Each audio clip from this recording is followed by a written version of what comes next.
धनंजय मुंडे यांच्यावर सातत्यानं सामाजिक कार्यकर्त्या असलेल्या अंजली दमानिया या निशाणा साधत असल्याचं आपण याआधीही बघितलंय. आता पुन्हा एकदा अंजली दमानिया यांनी धनंजय मुंडेंना निशाण्यावर घेतलंय. हे प्रकरण आहे शासकीय बंगल्याचं.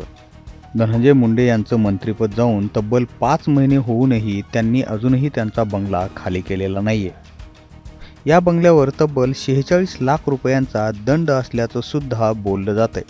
यावरून सुद्धा अंजली दमानिया यांनी मुंडेंना निशाण्यावर घेतलंय.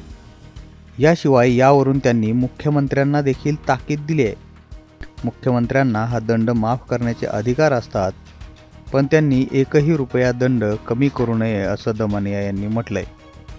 एक्स अकाउंटवरती पोस्ट करत अंजली दमानिया यांनी या संदर्भात एक व्हिडिओ देखील केलाय. धनंजय मुंडे यांनी मंत्रिपद सोडलं, पण पुन्हा मंत्री म्हणून येण्याची हाव सुटत नाही. 4 मार्चला त्यांच्याकडून पदाचा राजीनामा घेतला गेला. आज 4 ऑगस्ट आहे.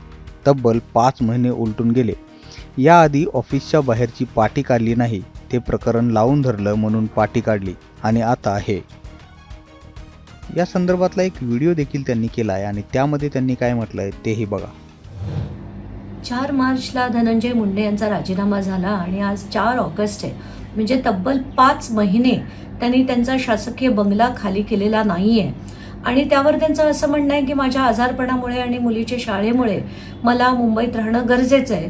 तर त्यासाठी कुठलाही स्वाभिमानी माणूस जर असता तर त्यांनी एक 2 बेडरूम किचनचं घर विकत नसेल तर त्यांनी भाड्यावर घेऊन ते राहिले असते. पण शासकीय बंगला न सोडणं हे अतिशय चुकीचं आहे.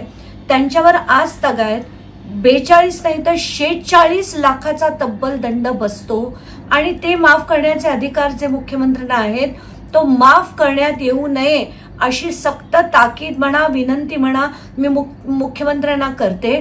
त्यांनी हा दंड 1 रुपया सुद्धा माफ केला नाही पाहिजे. त्यांच्याकडनं दंड वसूल करून 4 दिवसाच्या आत त्यांनी ही जागा खाली करून त्यांचं निवासस्थान इथून हलवलं पाहिजे.